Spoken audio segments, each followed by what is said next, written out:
Hello everybody, well met. This video is going to feature the Capital Chambers by Universal Audio.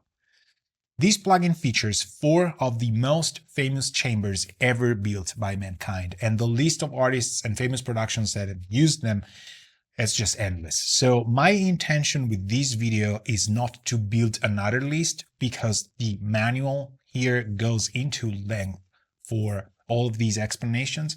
I want to build a sort of a feeling connection between us and the sound of these chambers so that you can recall a number on top and a microphone type and get the instant gratification of having placed sounds in the space that they require or that you want them to be in. So there's additional parameters that the original chambers don't have, like filters and width control and decay. This is not an IR plugin. It's not an impulse response reverb, nor is it an algorithmic reverb. It's a combination, it's a hybrid solution that Universal Audio designed specifically for this task. So let's take a look at the interface. On the top, you have the typical presets.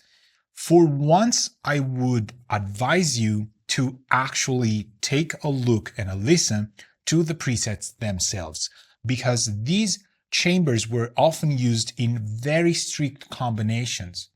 And specific engineers wanted to use specific rooms and setups. So because we actually have the presets from those engineers, we're very lucky to just be able to click on something and get the sound that they used to have in those chambers without booking the rooms and the studios. Now, you can always engage and bypass.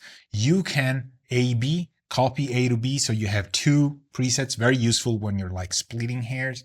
And then the 3 dots, copy A to B or B to A, import presets, UI size.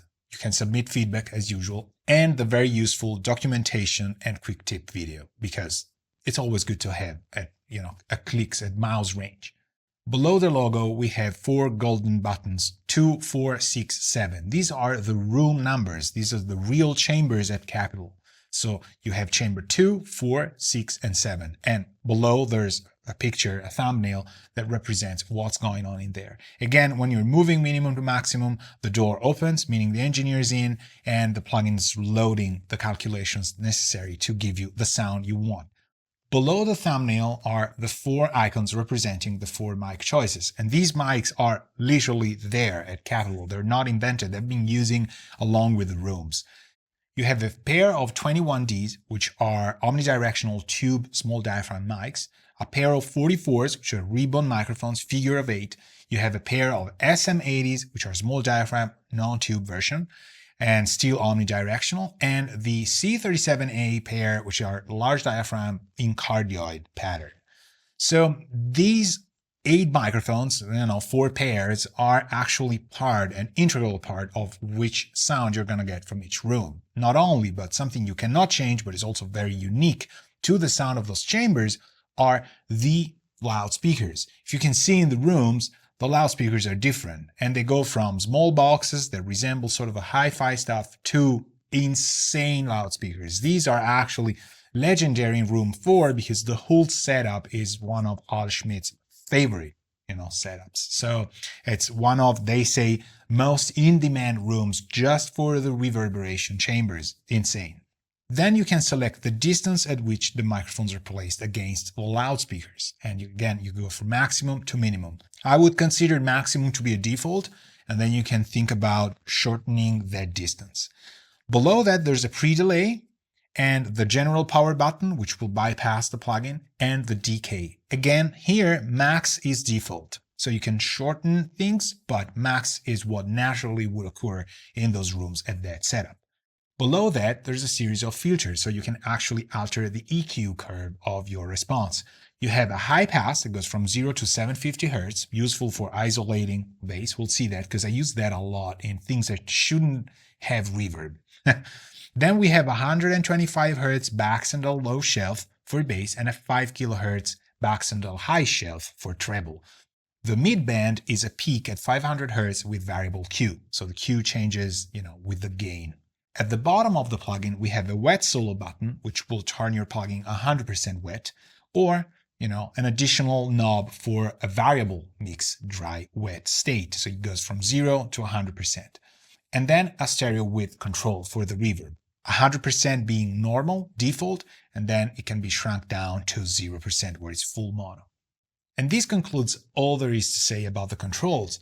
But what I would like to contribute on the most is help you build a connection between the rooms and microphone sounds with some program material. And we are going to just test the same microphone pair in different rooms. So the mics will be the same, but they will be placed at default distance of maximum in rooms 2, then 4, then 6, then 7. And then I'm gonna comment on what I felt.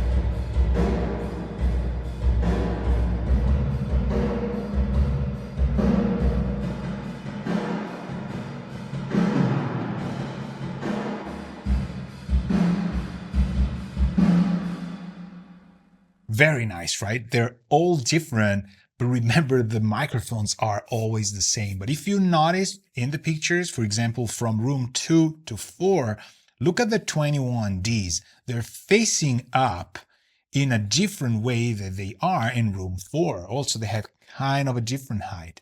So because of how the angles are set and ever so slightly changed according to taste or, even good luck, sometimes you find a setting you love or get you into some sort of legendary fame for a record, you want to get that reverb sound again, right? And so do the other people that want to emulate your tone.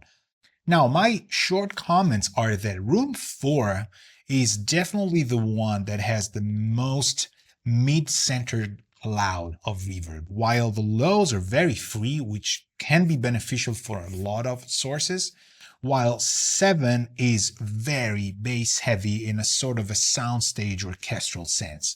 The way 6 and 2 handle extreme bass is different, but it's definitely there. They have something to say about your low frequencies as well. 4 being the one, it is the most, I don't want to say high passed, but you get the idea, right? It's free from a lot of low frequency rumble on its own. Really, really cool. Now I'm gonna keep the legendary room 4 and I'm gonna play that groove while we're changing microphones. So now we do the opposite thing. We keep the same room, we reach the 4 sets. Let's go.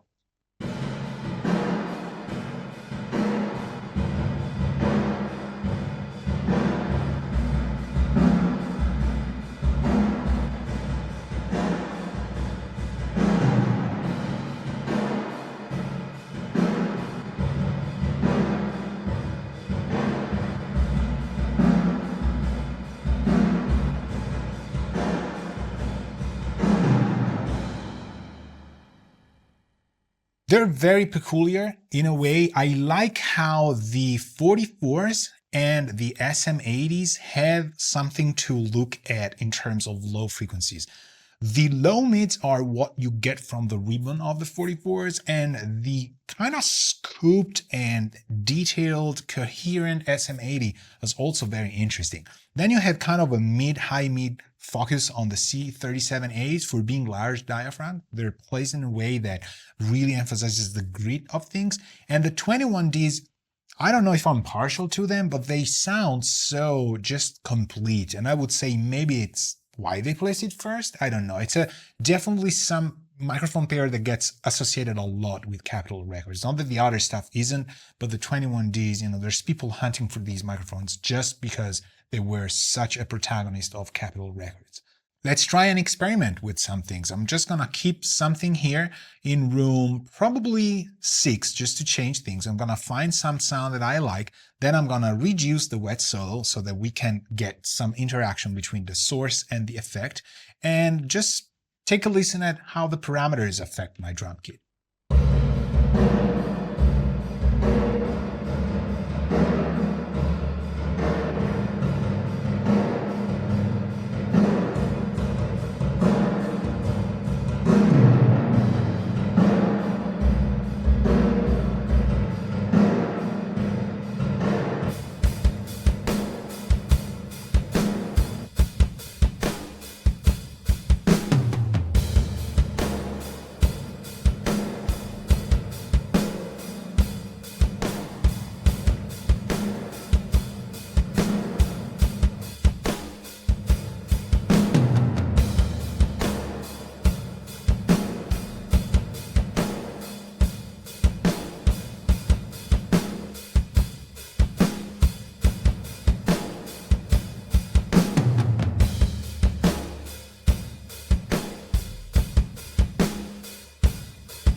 I don't even know if I have to explain what was happening or discuss that. It's so effortless, so nice. We've been listening to long tails on the kit, sounding great.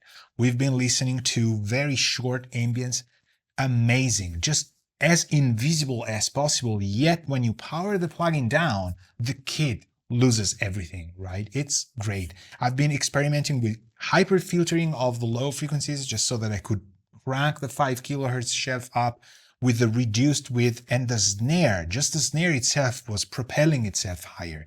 We've been experimenting with different maximum, minimum lengths, and at the very last setting, I just got a little bit more air in, but it still feels as if the drums I have were recorded that way. I've been using tons of reverbs, and I still use a lot of hardware stuff, including pedals, and I guarantee you there's only a few software reverbs that I like. When Capital Chambers came out, I tried it out and I was like, wow, the connection, the glue between source and ambience are just insane. So as a sort of a bonus credit to how versatile this plugin can be and how good it is for things that shouldn't need reverb, I will demonstrate how I use this plugin on my drum machine sounds. This is a set of drums that I've captured from my Prophet 12.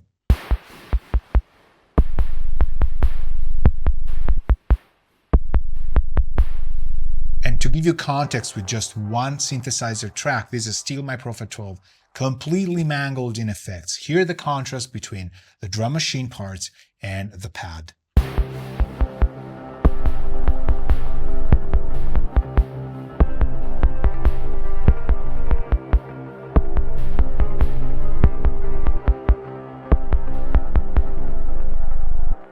I really love where things are right now, but I want to try and give this drum machine a connection in the soundstage with the pad. Now I'm going to apply reverb only on the drum machine parts, and I'll show you why it's so important to just get a nudge of a very good reverb like Capital Chambers.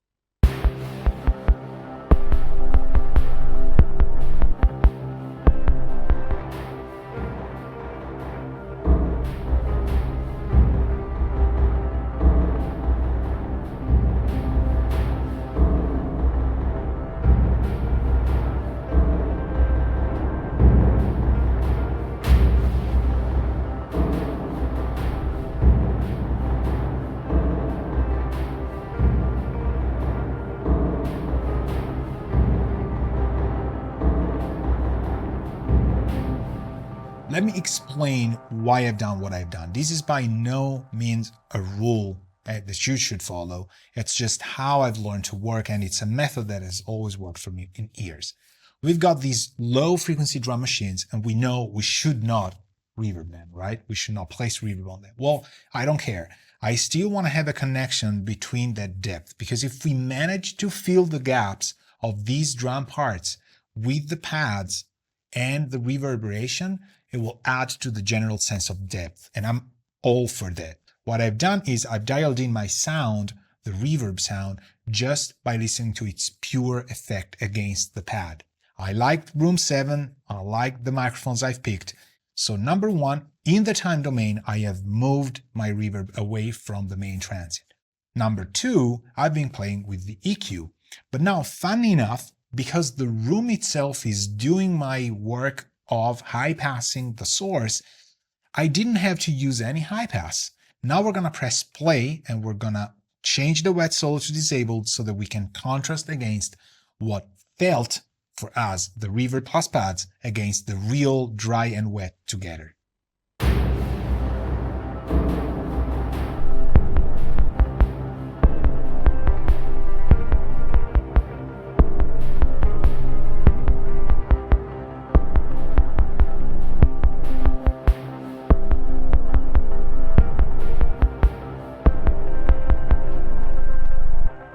Night and day. I would never actually leave unless it's a very specific request or I really want to emphasize that dry contrast. I would never leave the drum machines like that. So the rule or unspoken rule of you shouldn't put reverb on very low kick drums like 808s and stuff, to me makes no sense. I hope this extreme example, coupled with just listening to the drum kit, gave you a vibe for a plugin that just needs experimentation and getting used to. When it sounds good, right? And this is certainly a very quick plugin to use and get interesting results with. Thank you very much for tuning in.